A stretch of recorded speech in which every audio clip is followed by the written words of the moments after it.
मुनवा के पापा अपती के कोई कहिया ओइबे मुनवा के पापा ओइबो त काली ओइबो ए मुनवा के पापा ओइबो त काली ओइबो ए मुनवा के पापा अपती के कोई कहिया ओइबे मुनवा के पापा अपती के कोई कहिया ओइबे मुनवा के पापा ओइबो त काली ओइबो ए मुनवा के पापा ओइबो त काली ओइबो ए मुनवा के पापा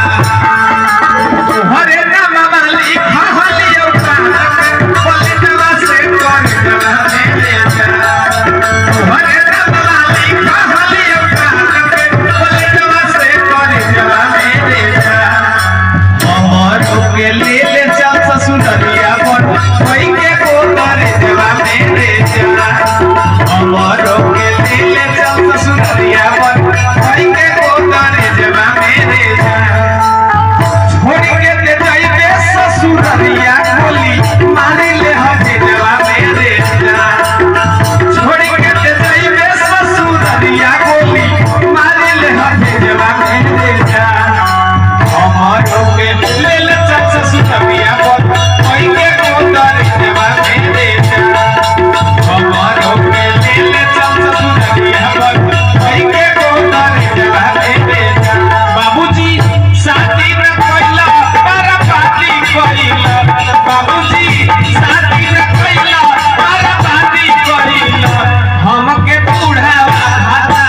काहे खोजती हला हमके बूढ़ावा भाता काहे खोजती हला सब सखिया पूछेली तोहर के लागेले सब सखिया पूछेली तोहर के लागेले हम तलाते कहिले हमर ससुर लागेले हम तलाते कहिले हमर ससुर लागेले काहे दिले भीतर से पता मान का रसगुल्ला काहे दिले भीतर से पता मान का रसगुल्ला रसगुल्ला में काहे दिले भीतर से पता